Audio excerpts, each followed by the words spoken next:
demanding stuff all over the city. Because in this city, we have to shame people into wanting to do what's right.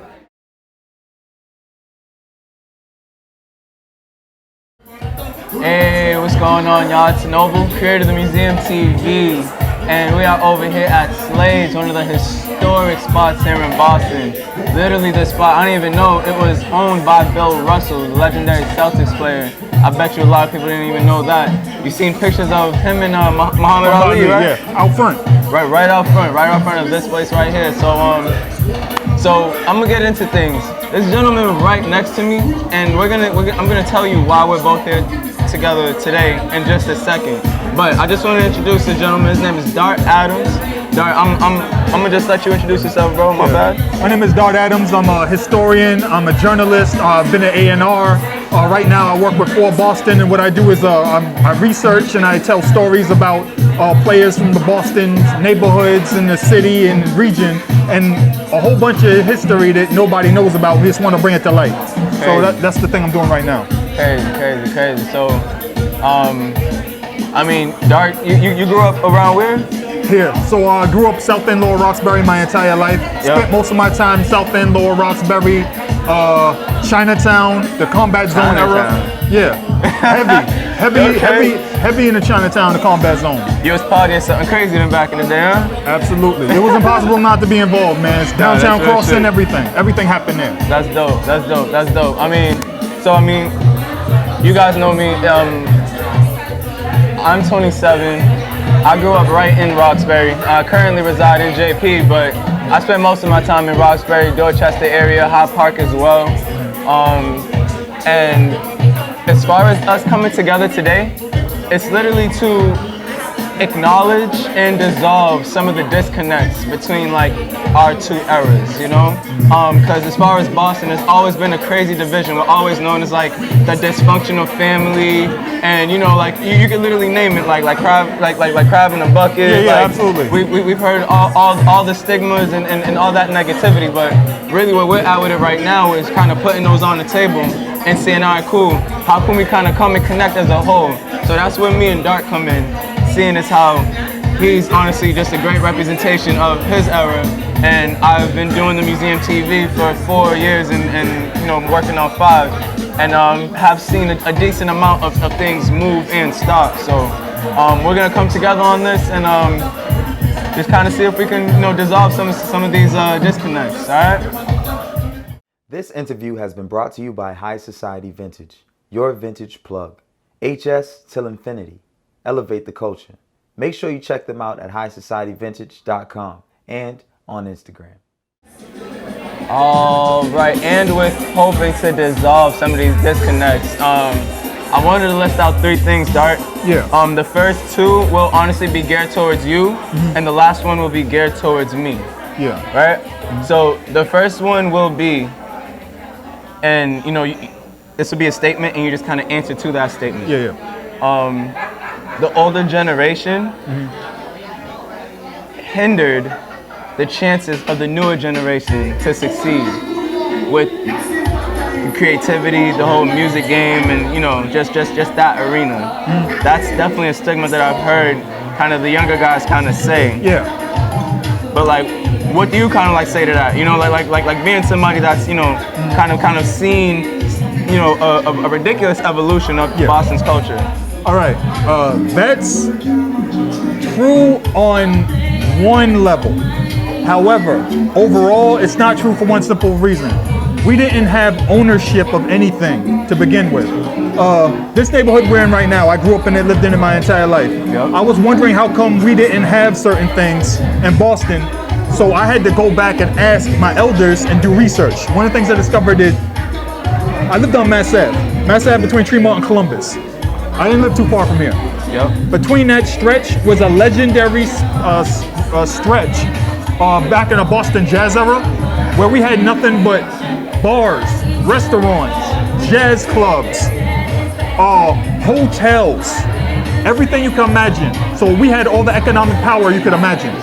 We had places with full entertainment and liquor licenses, all up and down the South End, Lower Roxbury, into Roxbury, and even in Dorchester. places that are largely considered black-owned now. Right? Between 1959 and 1970, we lost all of them except for one spot. And that spot still exists. It's called Wally's. Okay. Wally's used to be across the street from where it is now.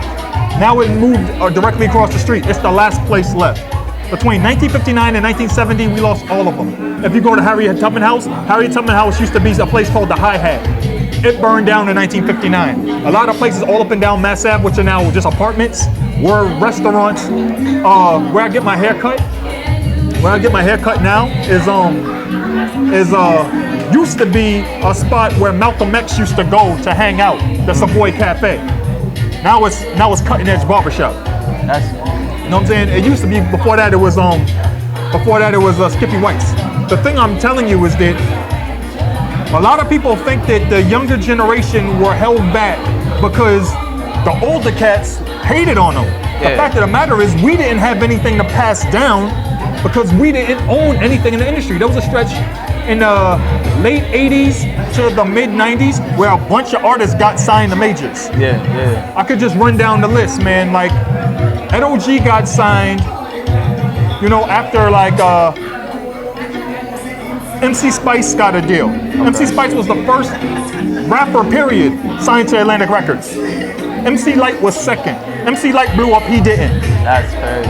And he became the A&R of the hood and tried to put people on, right? But he could do but so much. Ed OG got on. Ed OG tried to put on Scientific. Scientific got a deal later.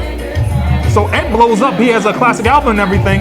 He can't do but so much. RSO gets on. They get on to Tommy Boy. They get dropped from Tommy Boy because of the cop killer controversy, right? Yeah. Then they get on Flavor Unit. They get dropped from Flavor Unit. They get another deal for Rap-A-Lot. That falls through. They were gonna get a deal with Eazy-E's label with Ruthless. Eazy-E dies. Everybody looks at them like they're gonna put everybody on. They can only do so much. So it's like, it's the non-stop thing where, thanks. Thank you, bro. Thank you, appreciate it.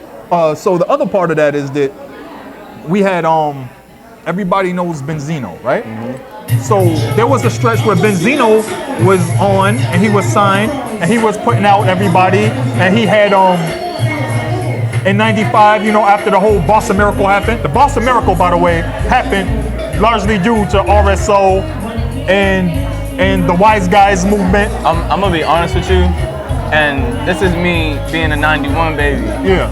I'm not even hip to what the Boston Miracle is. Okay, all right. So in Boston, we had a high rate of crime and violence, and it dropped significantly. Right now, there's a Hollywood movie being made. They're putting white people in the center like they had something to do with it.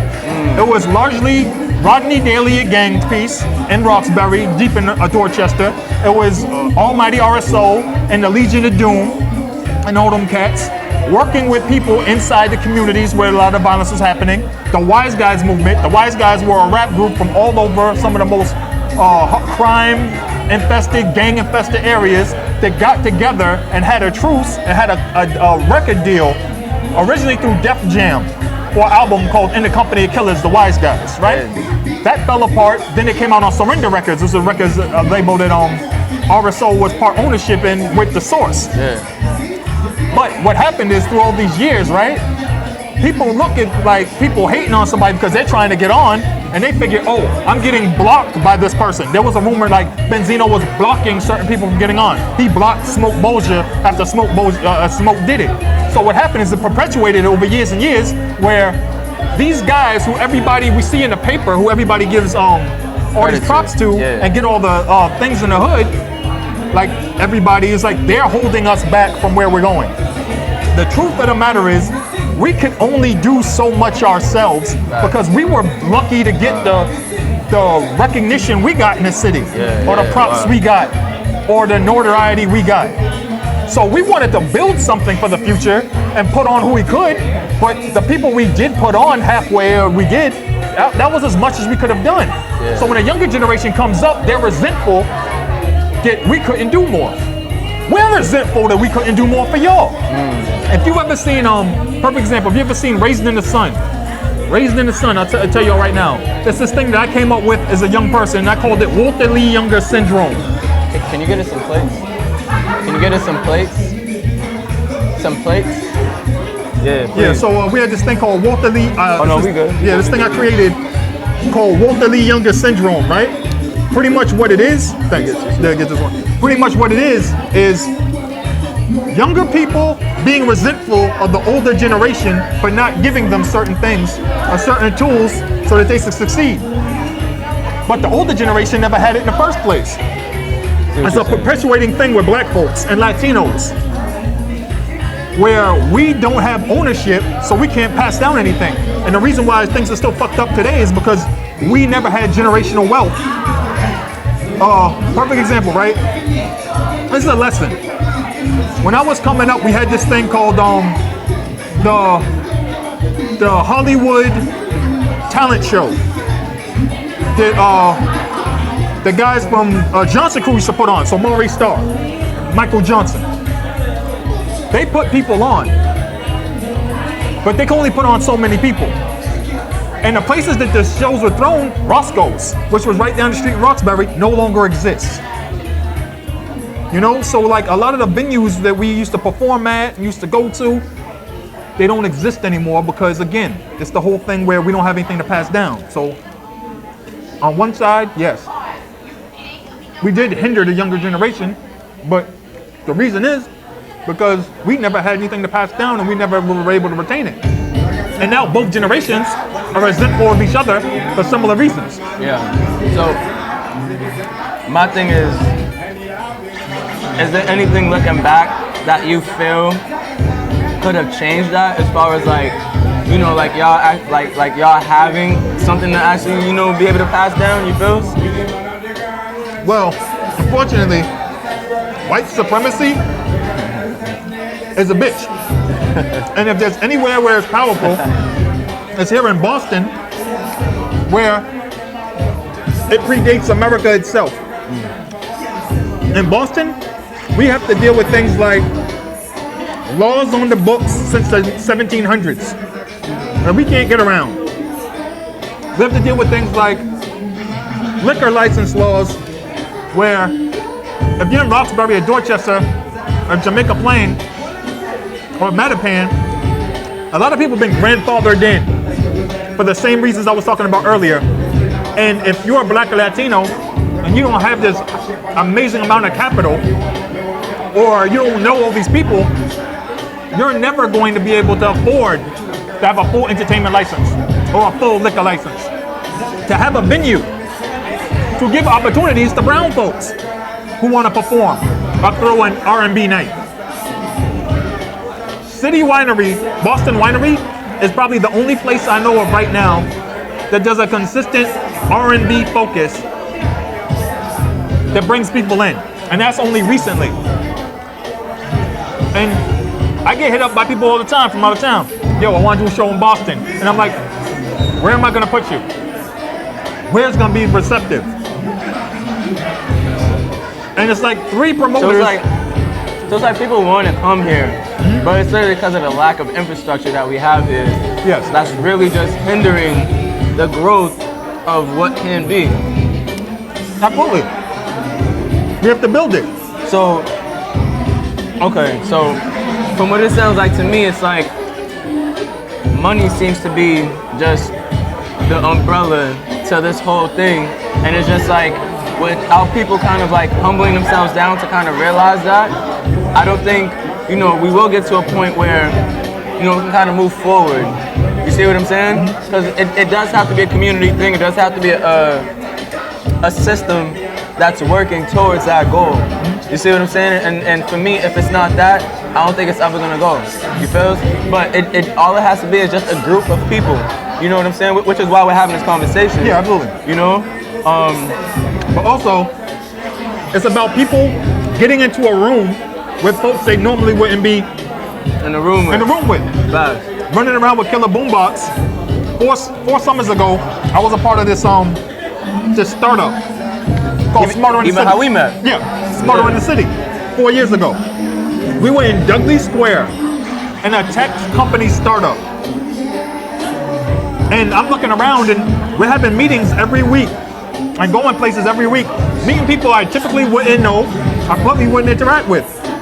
And I'm able to do certain things now because of my time with Killer Boombox, being in these rooms and in these spaces, talking to people that I never would interact with. And in order for us to get places, we need to be there. And then we need to get into these spaces and we need to talk to people, say, hey, if you did this, this, and this, and this, you have beautiful people come out and you make money and you get more people into your venue or your space or whatever. You hate money? That's all it comes down to. You wanna have the venue open? Make them money. Bring beautiful folks out. Have people say, yo, I need to come back here again with my people. Oh, y'all say y'all got the Johns, man. Y'all got this, y'all got that. You feel? But hey, man. So kind of like moving forward, cause that was like a really intensive answer. And like I really hope y'all got the gems out of that, cause realistically, we can be mad as long as we want to be, but that shit is not moving us forward in no way, shape, or form. You know what I'm saying? Shout out to Wayne Wonder, by the way. But the second thing that I was gonna bring up is this statement right here. Excuse me. Second thing that I was gonna bring up is this statement right here, where I hear things like the older generation doesn't respect the younger generation. Yeah. Which is, hindered is one thing, and respecting is just a whole other arena, you know? It is. So, as far as the issue of respect goes, here's my thing. Everybody can't do the same thing the same way. Errors are errors for a reason. When the world changes and life changes, we're always resentful that we had to go through a different path and it might be easier or for the younger generation. Well, I was born in 1975. My uncles, my cousins, all they do is talk about how soft it was when I came out versus how they came out. Which, I'm like, are you crazy? It's crazy as bananas out here. But, you gotta remember, I can look through Roxbury and Dorchester and Mattapan and see blacks and Latinos all over the place. There was a stretch where the black and Latino population in Boston tripled. Imagine being the part of the generation where there were a few black kids in the Boston public school system, and then it balloons to 30%, then 40%. And then after white flight happens, after busing, now we account for 80% of the Boston public school system. Asians account for the other 10%, and whatever's left over goes to white kids. So every generation always thinks that the generation after them had it easier and needs to earn it more. And that's where the respect factor comes in. If you look at the difference between how the young cats come up and the music, how it sounds, and how they dress and everything, the same hate or the same judgments we give them is the same shit we got from the generation before us. When hip hop like first came out, you know, and like it's like, oh, like basically, what the fuck is this? You know, like basically what y'all got. It happened to us. Yeah. Let me tell you, that whole millennial shit is a joke. Everybody blames millennials for everything. Before it used to be they blame Gen Xers. I experienced it. I lived it every day. I don't fall for the banana in the tailpipe. Fuck out of here. Everything you blame the young folks for, we got blamed for. The world's just different now. But I will say that the music, a lot of it is not for me. The culture is way different. But I remember playing DOS Effects for my big brother. He's only 6 years older than me. He looked at me like I was on crack. That happened. We tend to forget these things, man. It's nostalgia. I mean, it clouds your judgment. I can definitely see that and respect that. You know what I'm saying? Anybody listening, in all honesty, if you don't honestly respect that and just kind of, honestly, just kind of like humble yourself to see, all right, word, I see where you're coming from, because we're going through that right now, you know? And just like, you guys are reacting to the way you're reacting because you've been through it. Is really what it's sounding like. So I mean, I feel that the third statement actually gets to the younger generation not respecting the older generation, which is where I come in. So as far as how these young guys are coming up, from what I see, one, as you said earlier, there's a lack of money at that level. You know what I'm saying? As far as where I feel like the older generation is, but there's also a serious lack of knowledge. With like the younger guys. There's a reason. So, as far as the younger guys not respecting the older generation, that's a huge reason as far as that. But the other thing is, there's just simply a serious lack of examples. There's a huge lack of examples, and I feel like now more than ever, people are starting to realize and know that there's guys that are in high positions that are from Mass, from Boston, that are literally just not reaching back. So I mean, exactly. So as far as like, I know you feel the frustrations of the younger guys, and like so that's why like it's good that we're both sitting together, because we can honestly just be objective about it, you know. I keep it a buck with you. A lot of it is our fault. Around 1997, the industry changed completely. What was hot the year before, for a stretch of like 18 months, changed. The shit that was hot on the radio in 96 wasn't hot on the radio in 97 no more. The people who could still get over in 97, like maybe Wu or maybe a couple other groups, weren't on the radio anymore by 98. Crazy. What did we do? We fell back until the real shit came back. It's 2018. The real shit ain't came back. Or what we termed the real shit ain't came back. So what happened is we fell back like a dad who like doesn't want to show up to the kid's birthday party because he doesn't make enough money to bring a gift, you know, in the eyes of the mother, and we never came back.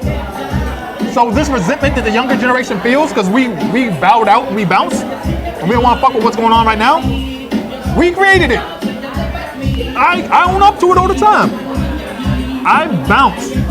I used to work inside the like mainstream music industry and the label shit. I fell back around 98 because I was like, I don't like what's going on. I remember listening to the radio and hearing Swizz, and it sounded like somebody pushed a toy piano down a flight of stairs, and I was like, these ain't hard drums. Fuck this shit. And it never changed. But I was fully expecting, hey, by like 2000, it'll pan out, it will change, and we'll get back to sample beats and none of this keyboard shit. It's 2018. Have you heard the radio lately? Yeah. It's our fault. Yeah. We built this resentment because we were not around, and this lack of education. When I was coming up, I'm a child of I was born in the 70s, I'm a 70s baby and an 80s kid. But I was raised by Roxbury kids who were born in the 60s. It was an each one teach one thing. In hip hop culture, it's about what they do is just like a thing where you're under like somebody. You know what I'm saying? It's an apprenticeship. You had to learn how to write graffiti from someone who wrote graffiti. I came up under the Floor Lords. I would go down here to Via Victoria, where the Blackstone is. I learned how to b-boy from older b-boys. Rhyming, you had to study how to rhyme from somebody who rhymed. DJs, you went to somebody who DJs, you learned the records, you hid the labels, you went to the record store with them. It was each one teach one. You had to learn everything. There were entry points. That shit's dead now. Yeah. With the internet and technology, there are kids literally just going because there are no rules. Yeah, there's no rules. I'm going to record this song and upload it to SoundCloud. I don't have to confer with anybody. I don't have to talk to anybody but my boys who are my age. I don't have to go to a studio and find an engineer. When I'm so old. I'm 42 going on 43. I came up at a time where we didn't know how rap was made, fam. It was a mystery. We thought the shit was made by magic. That's crazy. Anybody will attest to this. 86, 87, when we looked at the album cover, that's and we a crazy perspective. I hope y'all really like kind of like internalized that. If you looked at an album cover in 87, 88 and saw equipment, you didn't know what the fuck anything was. That's crazy. We know how it worked. It was magic how rap was made in the studio. So a lot of the people that made the first rap albums coming out like in the golden era, 86, 87, they had to go to a studio, pay for studio time, and find an engineer. They didn't have any equipment themselves. Someone had to tell them, this is what you need to do. I want to make a beat. Well, you put this machine, ooh, ah. You have this reel, ooh, ah. Nowadays, everybody knows what equipment is, how to make a beat. They can make a beat themselves. They can go on to YouTube and find a tutorial. We ain't had that shit. That's real. That's real. And I mean, with that being said, like, how can you really be mad at it? It feels. But as far as Dart, in all honesty, has really taken like a real like frontline stance. You know, like as far as this subject matter, and like I really hope that, you know, our viewers with the Museum TV, you know, kind of being like, you know, like either probably right around my age or younger, can really like see this and understand that, like, look, like, granted, shit happened how it happened, but it doesn't have to be how it's gonna be. You feel? So it's just like us moving forward. We really need to get to a point where it's like, all right, word, that happened. We gotta band together and really be like, all right, cool. That shit's lit. We need to ride behind that because people are genuinely speaking for it. And I mean the word genuinely very strongly. You know, it's really no secret to see what's moving in the culture. No, it's no secret. So it's evident. It's really literally evident. So it's just like once we see that, that's literally when we're like, all right, cool. We need to get behind that guy. We need to get behind that woman. You feel? It's like this. Cousin Stiz. Was I a huge fan of his music? Well, he has to make music for me. Mm-hmm. So me hating on what he does, and by the way, I just want to make this clear. It's possible to not like something and not be a hater. But if you resent somebody for being something that the younger people hold up as something that they get behind, and you mad at it, then you a fucking asshole. There's no way Stiz could sell out venues, big venues, the national acts have trouble selling out in 5-6 minutes, and you feel salty about it. That's crazy. You're right. Why? I think that's literally like the perfect way to really say that and kind of put that on the table. Because there's always like a gray area. But I feel saying it that way, it's literally black and white. Yeah. If the young kids are literally getting behind this, why are you hating on it? Because here's the thing, what he represents to this generation, it's not something that you could be like, you wish it was somebody else. That's totally fine. It's not 1998 anymore. I remember 1998. I lived through it. There was no Wi-Fi. I'd rather be here. Right fucking now. The big thing too though with them is I feel like they're just mad that it's not them. Yeah. That's the other big thing. It's like it's not them, so it's like, well, fuck that. You feel? And that's the mentality that we really gotta take.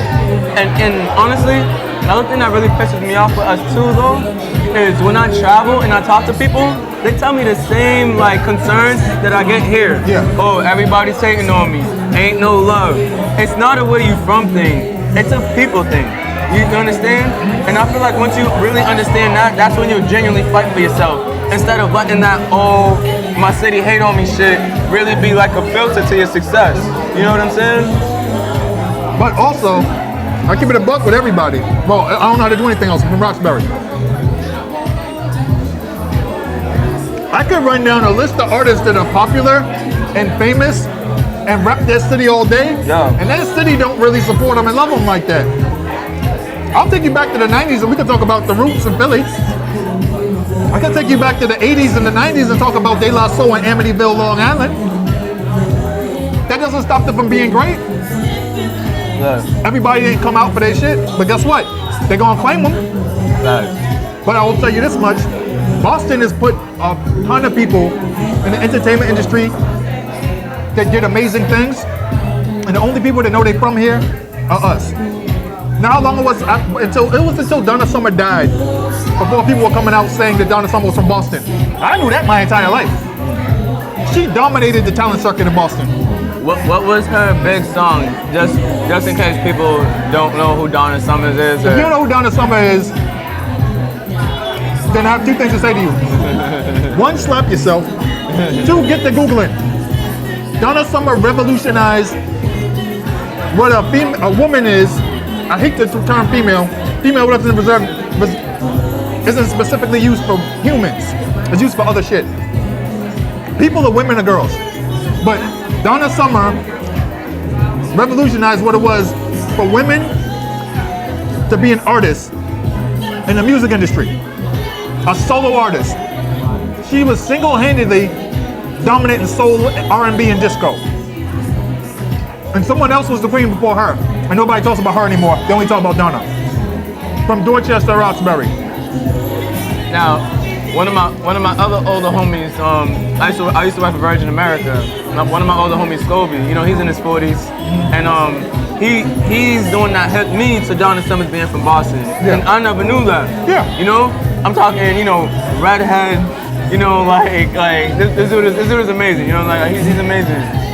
And we would always talk about just culture in the 70s, 80s, and he hit me to that. So it's just there's just so much from Boston that people just do not know, and I genuinely feel if you don't know where something came from, you don't know where it's going. And it's just how can you really grow in an area that you're not familiar with, genuinely, genuinely on a historic level. Before I started the Museum TV, I had no recollection of what was around me, but I had to get my research on, There's a reason why, there's a reason why we started circulating this. It's because we was reaching out to the right people, and that only came from the right research. You know what I'm saying? So it's just for me, I feel like young artists, they really need to kind of wake up to that, as far as knowing where you really genuinely came from and what came from here. But here's the thing. Something I tell people all the time. I'm a historian. So when you're a historian, you have to learn both sides or three sides of everything, every story. One thing that I've learned, you cannot research something you don't know existed. If you have no impetus or need to research it. That's real shit. If there's something in front of you and you need to solve it, not everybody's going to go back to the books and learn everything about it before they figure it out. They'll just pick the shit up and tinker with it, and then whatever comes out of it, comes out of it. And then someone else will come along and be like, you are aware this can do this, and this, right? But that's where the older generation or mentors come in. Yeah. There are people who seek out mentors. Yeah. There are people that run into them by luck. Yeah. There's some people that, hey, I'm gonna take it upon myself to go and reach out to these young folks. Because if someone didn't do it for me, I wouldn't be here and I wouldn't be shit. We have to get back to that. I know for a fact, I've had young folks come at me sideways. I don't get mad at them like that because I'm like, I know where it's coming from. I was your age. That's real shit, dog. I was a kid on the orange line on the bus acting a damn fool. So when I sit on the train, I see myself. A lot of people forget that. I'll never forget that. Also because my memory won't allow me to forget anything. But we have to get back to that. We can change people's lives by just reaching out and have a fucking conversation with them. Right. Get out your own ego. Get out your feelings. So a lot of times you see me on Twitter. Cats will come at me on Twitter. I understand where it's coming from. I see it. So I don't necessarily always clap back, but I get to a point where I'm like, yo, have a seat, fam. I'm trying to do this, and this. Ask about me. And they're like, man, nobody in the city know you. And then I get a DM 15 minutes later, oh shit, I asked some people about you, my bad. Never ended the story. Well, I've been here forever, I will be here forever.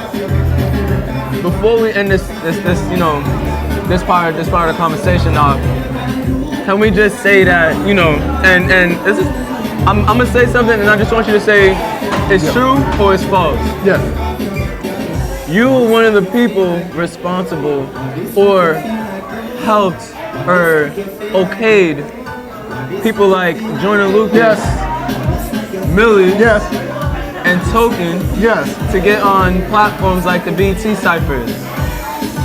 I was part of a wave of it. I wasn't the one completely instrumental, but I was hit up by individual people throughout the whole time. It's like, is this person official? So yes. But am I the person where you're gonna DM me and be like, yo, I wanna be on BET? I don't fucking work with them people.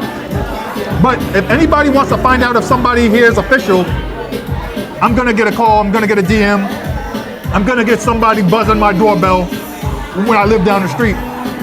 And I gotta go out and talk to somebody from a car. So yeah, I'm that guy, I've been that guy. I used to work at Tower Records at the corner of Newberry and Mass Ave, and motherfuckers used to come to my job and bring me demos. I heard a lot of demos. A lot of demos. So look, I feel like we really handled that segment of the conversation real well, Dart. You know,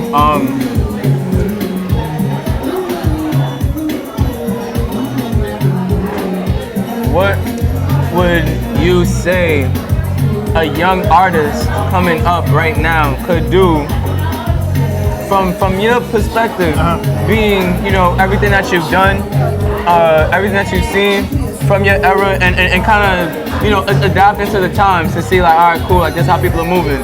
From your perspective, what can a young artist in Boston right now, or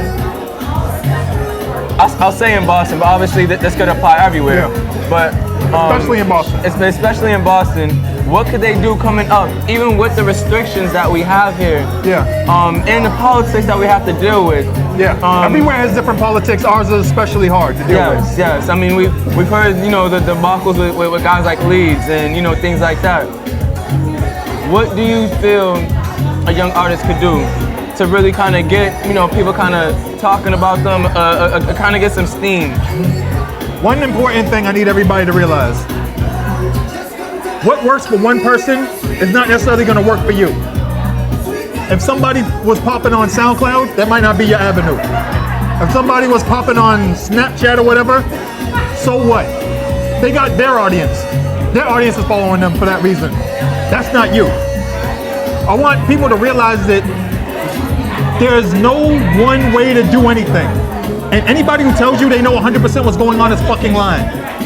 There are a lot of people, including people at record labels, look at Atlantic Records, that have blindfolds on, they're throwing shit at the wall, and when it sticks, they're taking credit for it.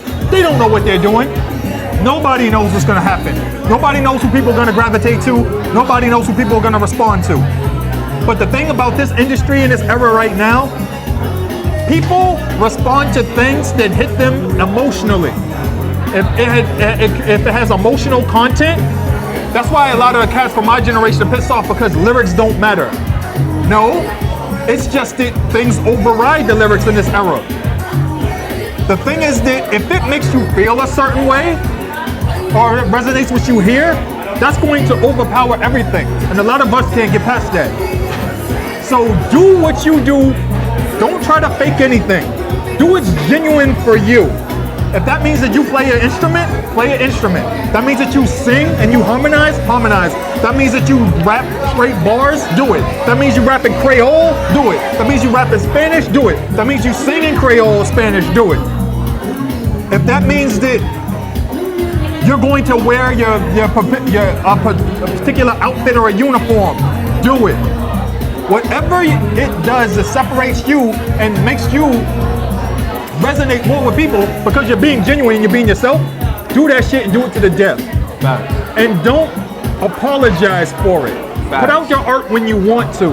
If you don't feel like putting out something for 6 months and you want to work on it, don't apologize for it, because when it comes out and people will respect you for it.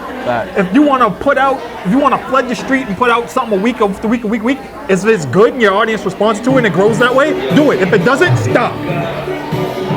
What I'm telling you is that there are no fucking rules. There's no one way to do anything. There's no one way to skin a cat. Figure it out. And if you feel like you need to fall back because your personal health or your mental health is lacking, handle that. Handle you first. Do what you need to do first. There's no more rules to this shit. This isn't like back in the day when you come out with a single, you put out your single, it does its fucking path or whatever, and then you have to figure out your second single. There's no more singles. Yeah. You can put out an entire album today. You can put out a video now. You can put out a video tomorrow. Just figure out what works for you. Whether it be visually based, whether it be song based. You can be on YouTube. You don't have to be on YouTube. You can show yourself. You don't need to show yourself. You can put your you just upload your shit in fucking in a zip file. You do whatever you want. Whatever works for you and your audience. Because it's about the connection directly to you and your audience. Right. Whoever that is. Figure out who it is. That's literally it. That's all I can say. Anybody who tells you they know what's going on 100% is fucking lying to you. That's facts. As far as like from my standpoint, in all honesty, to like my younger homies, and like, you know, like I'm not able to just speak to everybody that comes our way. Like you already know it's literally impossible, because you're literally trying to continue to be this person that, you know, they're coming to you for. But as soon as you start giving away your energy to everybody, you already know you can't pour from an empty cup. Yeah. I feel as though young artists coming up right now, from my lens, they need to first focus on getting everything outside of the music situated first, before they get into the actual music releases. Because the music has to be there.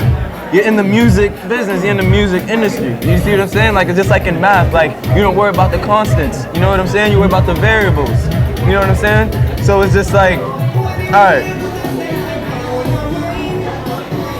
You're sitting there working on the music.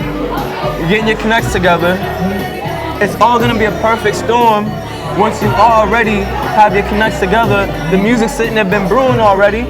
So it's like, all right, word, this is all gonna come together. I got the music, I got the connects, boom. People is hearing about what's going on. You see what I'm saying? Like, I feel like that's one of the biggest things that like artists, you know, kind of like hinder themselves at. I don't like blame them for putting out material, but at the same time to say like that's like your like the concept that you're taking serious to really push out there, that's a bad plan. I mean, to me, it's a two-way street. Because there's a thing where there are a lot of people that handle the business first before they have any business to handle.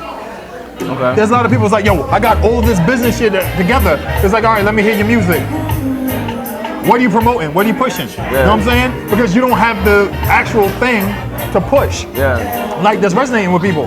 And then on the other side, there are people that just have this amazing music. It's like, all right, now let's see your other side. Then you're like, oh shit, I gotta handle the business side. Yeah. Everybody's avenue to get there, or everybody's particular story to get there, is gonna be different. Right. Some folks are gonna have this down, and then they need to work on this. Some people are gonna have this down already, and then they gotta work on this side. Right. Yeah. You know? So it's not one thing where it's like, there are some people that have, again, everything, all the T's crossed, all the I's dotted. And then when it comes down to the music, it's like, why? Yeah. You need to work for somebody who's actually good. You know what I'm saying? So it's like, I feel like you can get there. Yeah. If you have everything and you're like, yo, I need to get to the next level. Now I need to find management. I need to find somebody who can book shows and everything. And then there are some people that book shows and everything else like that. But it also comes down to, are the people who can book shows and manage out there looking for people that need their help? Facts. Are they sitting back waiting for somebody? Well, I mean, I feel that, but like as far as artists, all the artist needs to do is take their art seriously, so other people take them seriously. And respecting their marketing, right? Yeah, you have to respect. If you respect the art enough to be like, all right, when it's time to get serious, people can take me seriously and then want to take me on. That's the half that I think that needs to be addressed. Like, I wholeheartedly agree with like all of that, facts. But I guess, you know, what I kind of wanted to focus, what I was trying to get at was building a brand. Yeah, it's a two-way street too. Okay. Here too, building a brand, because a brand is a dangerous word. Because sometimes somebody has a brand that isn't them. And then sometimes your brand is your authenticity, in which case you don't have to do any extra work. I prefer it to be that way, because people will call it a brand even though it isn't. Yeah. People always tell me, it's like, yo, I love your personal brand. It was like, that ain't a personal brand. That's me when I wake up in the fucking morning. Actually, I don't sleep. so I never have to wake up, period. That's just me. And they're like, yo, we love what you do, it's so this and this. I was like, because that's how I was raised and that's what I became. But yes, you have to treat what you do like it's something that people are going to want to market and put out there. So in that aspect, you're absolutely right. When you don't do that, it's an uphill battle for everybody involved. Facts. Because how are we going to put you on a bill? How are we going to present you to other people if it's not that? Now I got to explain what you do. It's not presentable. Yes. And I feel like people need to understand as well too, as far as like artists, need to understand that what being marketable means. Cause like, I'm all for everybody doing their thing with the music thing. But if we're talking about music business, yeah, it's a different animal. You feel? You can make music all day, you know what I'm saying? Do your thing, baby. Yeah. But we're talking about this music business thing. In the music business, it's different. It's like this. I love Latrell James. Latrell's fire. Somebody has to come up to me and ask me, tell me about Latrell James. And they're going to treat Latrell James like he's a pitch for a Hollywood film, where you have to explain what he does and who he is in 3 to 5 sentences. You know what I'm saying? Yeah. That's where the industry and the business is different from the art. Like, yo, Dutch Rebel. Explain to me who Dutch Rebel is and what Dutch Rebel is. Luckily, all I have to do is pull up something, go to YouTube and say, bam, I showed them 30 seconds of something on YouTube, I don't need to talk anymore. Facts. They get who Dutch is. You know what I'm saying? Millie's. Explain Millie's. Explain Ab. Explain Cousin Stiz. All I gotta do is go to a fan video of him being at House of Blues or Paradise Rock Club, and I just show that video and I show the audience and him, or like Hefe Replay walking on the audience and the fans holding him up. I don't need to explain shit else. I don't need to explain shit else. So that's the difference between the industry and the business and the music. You always have to have a story. You have to explain something. Imagine in 1998, who's DMX? You know what I'm saying? Yeah. I have to explain who DMX is to somebody. Looking back, it's not hard. In 1998, it's like, it's the dog. Yeah. Who the fuck is the dog? Facts, you know what I'm saying? But it's the thing, like, when Eve said she was a pit bull in a skirt, people were like, what? Yeah, damn. But that short sentence got her in doorways and got her in spaces. Because what the hell does that mean? Yeah. You know what I'm saying? Damn, no, so hard. that's the difference hard. between the industry and the business. I really just internalized that. When you saying that. That's hard. That's hard as fuck. That's hard as fuck. But yeah, dog, I mean, like, I feel as though we really touched on borderline everything. You know what I'm saying? If not everything, from what I feel anyway. And I hope that this does continue to open like up conversation like within the different eras, as far as like, you know, just trying to bridge this gap. You know, as my guy Eric, you know, always says. But moving forward, like, it really has to be a community effort. It really has to be open conversation. And it really has to be a firm exchange of information consistently. Dart, honestly, has been schooling me ever since we really kind of connected. And it honestly has helped me kind of realize, you know, my responsibility with the museum and the direction of where I honestly need to be taking this. So, and the thing is that I wouldn't be able to do any of this or tell anybody any of the stuff I know if it wasn't for the fact that there were older cats that I was around from being young, and I worked under them and listened to them. Facts. And again, there was a disconnect that happened where that stopped happening. So now where we are is we're in a space where it's like the younger cats are kind of resentful for us for not being around. Yeah. And we're resentful for them because they're mad at it, but we weren't around. Yeah. And it's, before anything happens, a lot of us have to take ownership for where we are in the situation on both sides and be like, yo, we gotta talk. You know, like I have nieces and nephews, and I had to sit down and be like, I had to listen to them and be like, why do you like this? What is it about this? Who is this person? And I just sit there and I have to just like accept it and be there and just listen. It's not for me, so I can easily get past something where it's like, I don't know why you like this. Well, my mom had the same conversation with her mom. You know what I'm saying? My uncle had the same conversation with his father. You know what I'm saying? I had the same conversation with my dad. My dad was from Honduras. He didn't understand any. He didn't understand a lot of shit that I liked. Or but he put me on to a lot of stuff too. And it's like, that's the thing that has to happen. There has to be an oral history or a tradition that's passed down, regardless of if the life is like the same thing that we experience versus now. Life is always going to change. Facts. Culture is always going to transform into something else. But energy never dies. It just changes form. That's we got to it. recognize that and just do what we have to do to bridge the gaps. That's it. Dart, my brother, No doubt. I appreciate you sitting down with me, man. There's no way I wasn't going to be here, man. My God, man. Look, Plus chicken. we were just fucking up some chicken. It was Slades, famous fried chicken, man. Yeah. You know, we in Slades. Again, originally owned by Bill Russell. And Yeah. I just feel like damn near nobody knows that, as far as from my age bracket anyway. Did you know Bill Russell originally owned this? Did you know? I had no idea. I actually sent him a picture of Muhammad Ali and Bill Russell sparring in front of Slades back in the day. And when Tent City was built, Bill Russell himself brought food to Tent City as they were hanging out back in 1968. Crazy. After Martin Luther King was assassinated and people were demanding stuff all over the city. Because in this city, we have to shame people into wanting to do what's right. That's usually how it goes in today's society, unfortunately. But, Dart, once again, bro, I appreciate you sitting down with me. My name is Noble. This is Dart Adams, the Museum TV. We are Boston's premier vlog. Make sure you are subscribing, giving us a like, honestly hitting those comments, because we touched on a lot of points that I feel like you probably want to say something about, you feel? So don't be afraid to do that. This is about pushing the conversation forward so we can see how we can better connect, you feel? So I mean, like I said, just go ahead and do all that for us. We're gonna see you next time, you feel? We're out at Slades, man, the Museum TV. My name is Noble. We're gonna catch you guys. One.